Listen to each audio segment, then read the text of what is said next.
everyone. Welcome to Sunday. I hope you're doing well. Thank you for joining me today. We've got another fun story to read today. Let's look at our picture, and then we'll read our story, and we'll do it all over again, right? Look at the picture again, talk about it. All right. Look at our picture today. I bet some of you are getting to the point where you can go, I think I know who drew that picture. Aren't you? Yeah. All right. So the name of our story today is called The Lone Turtle Dove. A princess locked herself in a steep tower in a castle. She wished to speak to no one, not even the king. She was deeply pained by the loss of a prince who had died in battle while they were betrothed, which meant they were supposed to get married.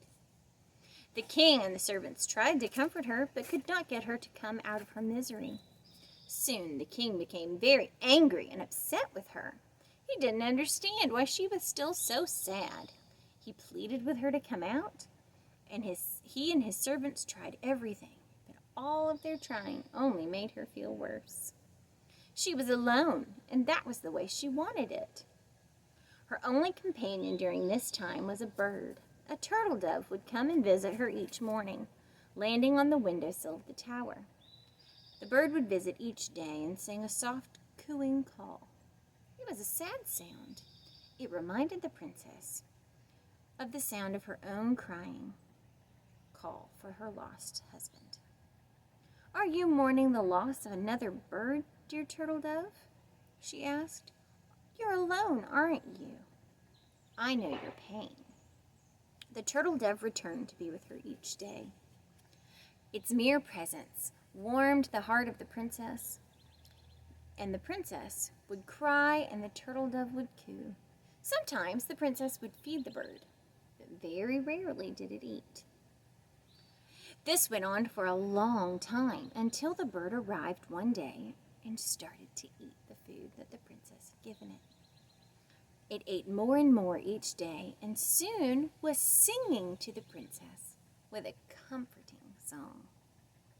It made the princess feel better to watch the turtle dove improve. Finally, one day, the turtle dove came and sang a beautiful melody that lifted up the heart of the princess. With one last long look at her, the bird flew away. The princess thought she could hear the voice of another bird singing in the distance as well. "Thank you," she said to the bird. And then, for the first time in a long time, she opened the door to her room and went to join the kingdom. Blessed are those who mourn, for they will be comforted. All right, let's look at our picture one more time. So there's our princess. She's so sad, isn't she? But there's that little bird. That little bird is giving her comfort, right? That's the word you could use in that situation. It's making her feel better, isn't it? Sometimes we have things that help make us feel better, don't we? Things like stuffed animals or a blanket, or maybe you have a dog. I know sometimes Ellie here is a great comfort to us. And she gets to hear lots of troubles sometimes when we're feeling sad. But there's one way that you can always find comfort. Just like we do in Wednesday night class. Who knows how we would find comfort? Raise your hand and tell me. But one of the ways that you can always find comfort is, number one, you can always pray, can't you? That's the top of the list. I don't know that there's much else. I mean, there's other things. You could read your Bible, and you could find verses that make you feel better. But praying to God and say, "Hey, God, I'm feeling kind of rough. I'm having a rough day. I'm having a sad day," right? For whatever reason. It could be something that happened when you were playing with somebody else. It could be something that's happening in your family, because sometimes that can affect how we feel. It could be a pet that's sick or that dies or anything like that, right?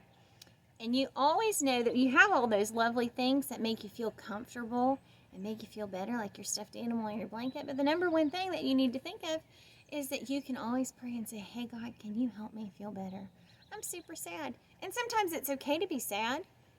It's okay to be sad when we lose something or when something happens, but remember that God can comfort you and help you to feel better, right? And sometimes those Bible verses really can help. So you should try that sometimes too. Or talking to mom and dad, or if it's something really big, maybe talking to Pastor John or Sam or at Ashley. All of those people. Any adult that you felt comfortable with, you could do that. But always know that first and foremost, God is there. You don't have to have a special address. You don't have to have a special phone number. All you got to do is close your eyes. You don't even have to close your eyes. And just ask God to help you feel better. I think that's pretty cool. I think that's something that we can always count on to help us feel better, can't we? Just like that little bird sang that song that helped the princess to feel better. You can pray and ask God, and He'll help you feel better every time. Well, Ellie's distracting me. Sorry about that. I hope that you're doing well, and I hope that you are enjoying your summer. We will be back Wednesday with a missionary story this week. And I hope that you got your packet from church and that you got to do some fun activities and do the crafts and all of that kind of fun stuff. All right, guys, hang in there, and I will see you again on Wednesday. Bye-bye.